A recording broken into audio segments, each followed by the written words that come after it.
आज का हमारा इससे जुड़ा हुआ बहुत ही सुंदर एपिसोड है, वो है रौद्र ध्यान। भाई और बहनों, बहुत ही सुंदर एपिसोड है। दो शब्द आते हैं, एक तो रौद्र आता है और दूसरा ध्यान आता है। रौद्र का अर्थ होता है हिंसा, ध्यान का अर्थ होता है एकाग्रता। मतलब जितने भी हम गलत सोच करते हैं, किसी की हिंसा के भाव रखते हैं, किसी को बिगाड़ने के भाव रखते हैं, वो सारा रौद्र ध्यान कहलाता है। और एकाग्रता का मतलब हर वक्त हमारा चिंतन वही रहता है, हमारी एकाग्रता का वही रहता है, तो वो हिंसा के भाव है, रौद्र ध्यान कहलाते हैं। और ये हमारी अशुभ लेश्या है। हमारी लेश्याएं कुल 6 बताई गई है। कृष्ण लेश्या, नील लेश्या, कापोत लेश्या, तीनों अशुद्ध लेश्या होती है। कृष्ण लेश्या होती है वह गहरे काले रंग की होती है, और नील लेश्या होती है वह गहरे नीले रंग की होती है, और कापोत लेश्या है वो कबूतरी कलर की होती है। कृष्ण और नील लेश्या वाले लोग होते हैं वो रौद्र ध्यान के होते हैं, और जो कापोत लेश्या वाले लोग होते हैं वो जो है आर्त ध्यान वाले व्यक्ति होते हैं, जिसका कि हमने चिंतन किया और अभी हम चिंतन करने जा रहे हैं। ये हमारी कृष्ण लेश्या और नील लेश्या यानी रौद्र ध्यान करने वाले के हैं। हम कुछ उदाहरण लेकर के रौद्र ध्यान को स्पष्ट करेंगे। सबसे पहला ये है, कोई व्यक्ति किसी के बारे में बुरा चिंतन करे। मान लो एक पड़ोसी है, वह पड़ोसी जो है अपने पड़ोसी के बारे में चिंतन करे कि इसकी बहुत बड़ी अटालिका है, इसके 5 तले का भवन है, वो ढह जाए, उसके व्यापार में नुकसान हो जावे, उसके यहाँ रेड पड़ जावे और उसको नुकसान पहुंच जाए, इस तरह का हिंसा का भाव रखता है, वो रौद्र ध्यान कहलाता है। और जितने कसाई लोग होते हैं वो मन में चिंतन करते हैं कि जो है हम बकरे को लाएंगे, मुर्गों को लाएंगे, उनको मारेंगे, उनका मांस निकालेंगे और उस मांस को बेच करके हम पैसे कमाएंगे। ये सारा हिंसा का भाव है। और दूसरा क्या है, एक देश है, दूसरे देश के बारे में चिंतन करता है कि मैं कब वो जल्दी समय आ जावे और मैं उसके ऊपर अटैक करूं और मेरे सारे अणु बम्बों की, सारे मिसाइलों की वर्षा करके उस शहर को या उस देश को तैश नैश कर दूं। ये भावना है, सारा रौद्र ध्यान कहलाता है। जितने हिंसा की प्रवृत्ति है, हिंसा के गहन हिंसा के भाव है, सारे रौद्र ध्यान करने के कहलाते हैं।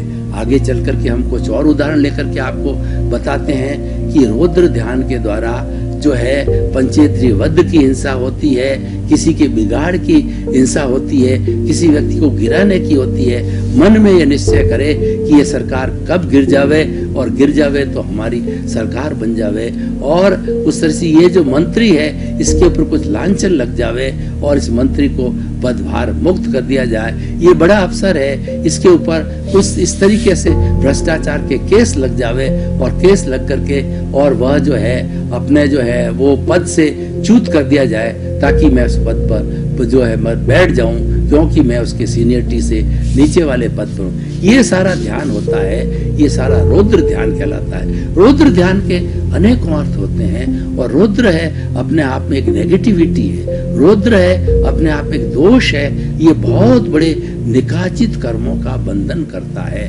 निकाचित कर्म वो कहलाते हैं जो एज इट इज भोग लिए जाते हैं। आज हम पंचेंद्रिय वध की जो बात करते हैं तो हम नारकी में चले जाते हैं। नारकी के जीव निकाचित कर्मों का भोग करते हैं। कितनी उनको जो है सर्दी जो है -50 डिग्री, गर्मी है वो 100 डिग्री, और जो है वो जूं जूं नारकी के नीचे नीचे नारकियों में जाते हैं वहां पर बिल्कुल अंधेरा रहता है।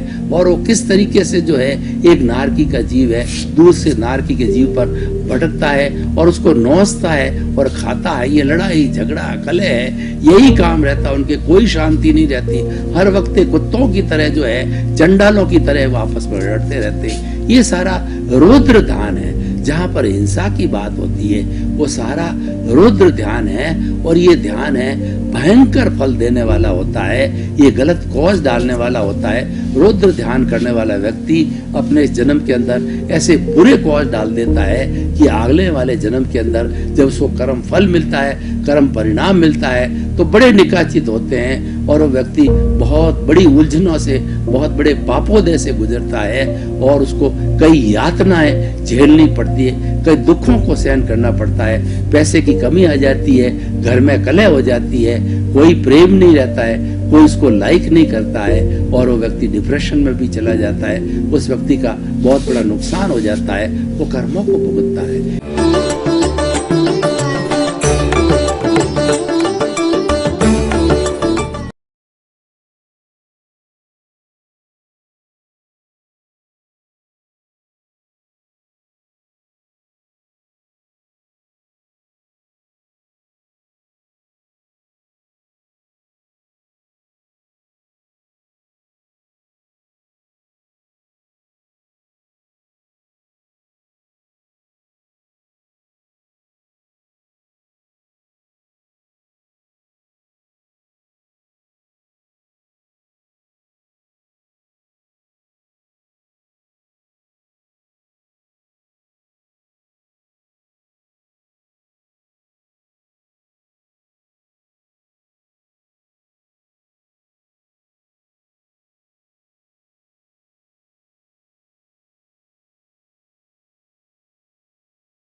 हमारा बहुत सुंदर एपिसोड है, वो है धर्म ध्यान। भाई और बहनों, 4 तरह के ध्यान होते हैं: आर्त ध्यान, रौद्र ध्यान, धर्म ध्यान और शुक्ल ध्यान। आर्त ध्यान और रौद्र ध्यान है ये कुविचार है, ये नेगेटिव थिंकिंग है, ये नकारात्मक सोच है। और धर्म ध्यान और शुक्ल ध्यान है, ये सकारात्मक सोच है, ये अच्छे विचार है, ये हमारी तरक्की करने वाले हैं, ये हमको ऊपर ले जाने वाले हैं, ये हमको मुक्ति की ओर ले जाने वाले हैं। तो आज हमारा जो विषय है वो धर्म ध्यान है। धर्म एक ऐसा ब्रिज है जो कि काम और अर्थ के साथ में मोक्ष की तरफ ले जाने वाला ब्रिज है, वो धर्म ध्यान है। धर्म ध्यान का मतलब है हमेशा पॉजिटिव थिंकिंग में रखना। एवरी टाइम जो है सोच हमारी सकारात्मक हो कि हम ये चिंतन करते रहें कि मेरे भीतर विराजमान शुद्ध आत्मा भगवान मुझे ऐसी शक्ति दो, जागृति दो कि मेरे द्वारा 84 लाख जीवा योनि के प्राणियों किसी को दुख न पहुंचे, किसी को कष्ट न पहुंचे और मैं सबके लिए जो है एक मानवतावादी बनूं। मुझे ऐसी जो है वो शक्ति दो, जागृति दो, ऐसा चिंतन करना चाहिए। धर्म ध्यान करने वाला व्यक्ति सब प्राणियों के भले की बात सोचता है, वसुधैव कुटुंबकम की बात सोचेगा, वो अहिंसा की बात सोचेगा, वो मैत्री, प्रमोद, करुणा और मध्यस्थता की बात छेड़ेगा। देखिए, धर्म ध्यान करने वाला व्यक्ति जो होगा उसके अंदर 5 बड़े सूत्र आएंगे। उसकी जो शैली होगी, उसकी जो लाइफ स्टाइल होगी, वो 5 बड़े सूत्रों से आप्लावित होगी। वो सूत्र आपको जीवन में धारण करना चाहिए। वो एक सुंदर लाइफ स्टाइल है, वो धर्म ध्यान करने वाले के लिए है। तो वो मैं 5 सूत्र आपको बताना चाहता हूँ। भावक क्रिया, जो व्यक्ति धर्म ध्यानी होगा, धर्म ध्यान के वो अच्छाई को प्राप्त करने वाला होगा, वो हमेशा भावक क्रिया करेगा। भावक क्रिया का अर्थ होता है वर्तमान में जीना, न तो भूत में जाना न भविष्य में जाना। हर वक्त 24 घंटा वर्तमान जो चल रहा है देख रहे हैं तो हमारा ध्यान देखने में हो, खा रहे हैं तो खाने में हो, प्रवचन दे रहे हैं तो प्रवचन में हो, और सो रहे हैं तो सोते समय सोने का ध्यान, चलते समय चलने का ध्यान और पढ़ते समय पढ़ने का ध्यान। मतलब जो प्रवृत्ति हमारी वर्तमान में चलती है उसके अंदर ही सारा ध्यान मग्न होना है। ये हमारी भावक क्रिया कहलाती है और भावक क्रिया बहुत बड़ी साधना है। भावक क्रिया मोक्ष की साधना है। जो व्यक्ति भावक क्रिया करता है वो ज्ञाता दृष्टा में रहता है। उसकी आत्मा हमेशा जो है ज्ञाता दृष्टा अपने स्वभाव में रहती है, वो कभी विभाव में नहीं जाती है।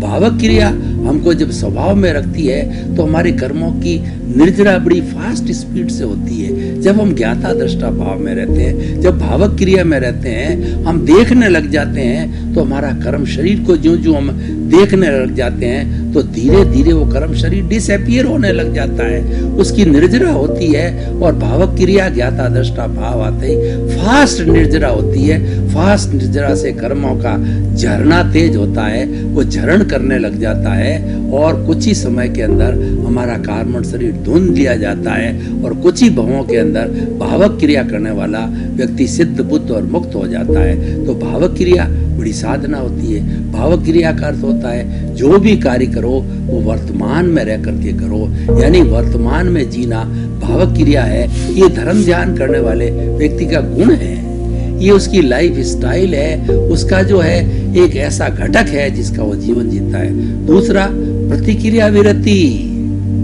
जो व्यक्ति धर्म ध्यान करने वाला होगा वो किसी के प्रति ओपिनियन नहीं देगा, अपना अभिप्राय नहीं देगा, अपने कॉज नहीं डालेगा। किसी व्यक्ति के प्रति जो जी रहा है वो धर्म ध्यान करने वाला वो ज्ञानी पुरुष होता है। धर्म ध्यान वाला ज्ञान लिए होता है। वो क्या सोचता है कि हर व्यक्ति अपने अपने कर्मों के अधीन जी रहा है और जो कुछ भी पीछे से लेकर के आया है उसके अनुरूप ही ये फिल्म चलती है, उसके अनुरूप ही मन वचन काया की प्रवृत्ति होता। मैं उसमें टांग अड़ाने वाला कौन हूँ और मैंने उसमें टांग अड़ाई और उसके अंदर अपने भाव और ओपिनियन दी, तो प्रतिक्रिया दी।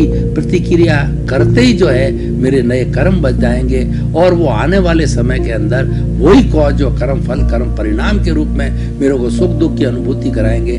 तो धर्म ध्यान करने वाला व्यक्ति प्रतिक्रिया को छोड़ेगा, प्रतिक्रिया विरति में रहेगा। वो तो मात्र देखता रहेगा, क्यों वो सोचता है कि मेरा कार्य तो ज्ञाता दृष्टा है, मेरा तो जानना और देखना है, प्रतिक्रिया करना मेरा धर्म नहीं है।